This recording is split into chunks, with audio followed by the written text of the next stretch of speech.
Baik, sekarang kita akan mulai melakukan pengamatan yang terakhir.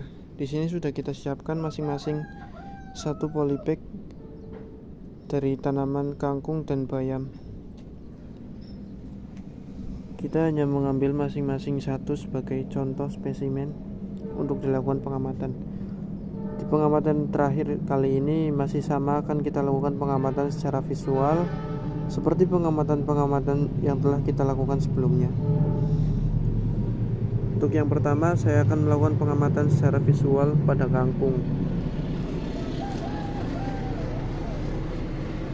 Di sini dapat dilihat untuk kangkung tumbuh dengan sangat baik.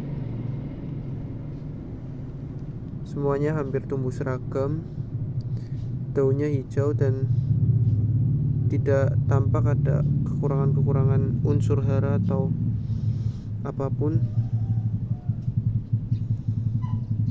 Mungkin di sini dapat kita amati ya, ada sedikit daun yang berlubang, tapi hanya sedikit saja. Dan di sini juga kita temukan ada satu organisme pengganggu tanaman. Ini dia.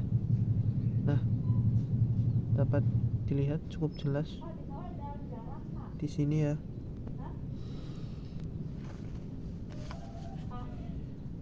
Ini merupakan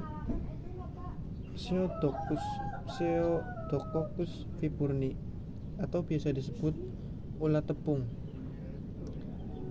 Hama ini terdeteksi di salah satu batang kangkung.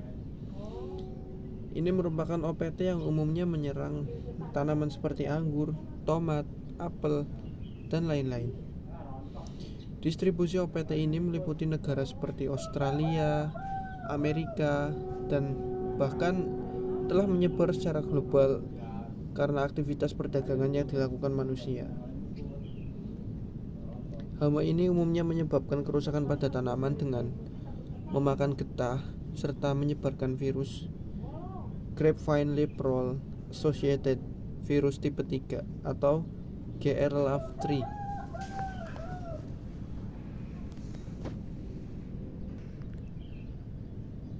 Setelah melakukan pengamatan pada kangkung, selanjutnya akan kita lakukan pengamatan pada bayam.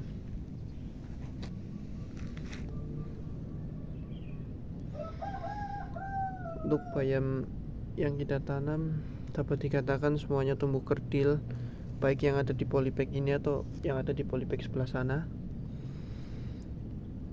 Jika saya amati materi yang tersedia pada PMP, saya menduga untuk bayam ini terkena penyakit non-infeksi. Penyakit non-infeksi sendiri adalah gangguan fisiologis pada tanaman yang diakibatkan oleh faktor abiotik seperti suhu, cahaya matahari, dan kelembapan.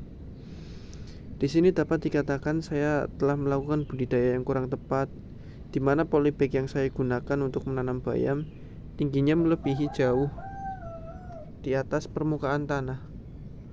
Hal ini tentunya dapat menyebabkan tanaman bayam kekurangan mendapat cahaya matahari yang optimal. Kekurangan cahaya matahari telah membuat bayam tidak mendapat nutrisi dari cahaya matahari. Selain itu, beberapa yang lain mengalami mati, seperti yang ada di sebelah sini.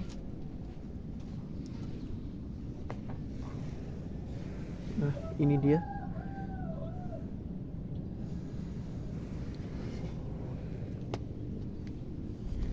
Beberapa tumbuh kerdil dan mati. Cuaca ekstrim mungkin juga mempengaruhi, karena pada masa awal tanam hujan hampir setiap hari terjadi di sini. Ini membuat kelembapan yang berlebihan pada benih bayam. Untuk pengamatan kali ini, budidaya yang kita lakukan keduanya baik kangkung ataupun bayam mendapat perlakuan yang sama, di mana saya menggunakan pupuk organik berupa pupuk kandang dan juga pupuk kompos, daun pisang yang saya potong-potong kemudian saya fermentasi, lalu airnya saya campur dalam ember untuk dilakukan penyiraman. Jadi inilah hasil akhir untuk pengamatan di minggu ke-7. Untuk kesimpulan pengamatan kali ini, saya mendapat pelajaran yang cukup berharga untuk lebih mempersiapkan media tanam yang memadai dan juga perawatan yang lebih baik lagi. Sekian untuk pengamatan di minggu ke-7, dan saya mengucapkan terima kasih kepada Bapak atau Ibu dosen yang telah menyediakan forum tuton ini untuk saya dapat belajar melakukan budidaya tanaman dan mengenal organisme pengganggu tanaman. Sekian dari saya, terima kasih. Assalamualaikum warahmatullahi wabarakatuh.